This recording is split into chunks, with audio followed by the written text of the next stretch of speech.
धान किणा अवधि आज सरी जाऊँगी मुझे कही जो जो मानकर टोकन रही जाइए धान रही जाइए से मंडी को धान आनी से आई स्कान करनी एवं सेटा रेकर्डेड हो प्रकृत में माने आनी आम पर टिके डेरी हम उठेबा किंतु आम समस्त आई स्कान करके रेकर्ड करके आम नहीं तेणु जो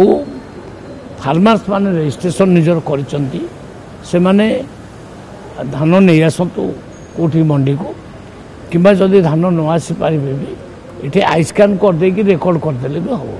तेणु किंतु जदि से जो मिलर को आम दबू से मिलर सिक्यूरीटी जब थी आम देपर सिक्यूरीटी जब न आम देपारूनी तो ये अवस्था कौन से प्रोब्लेम आना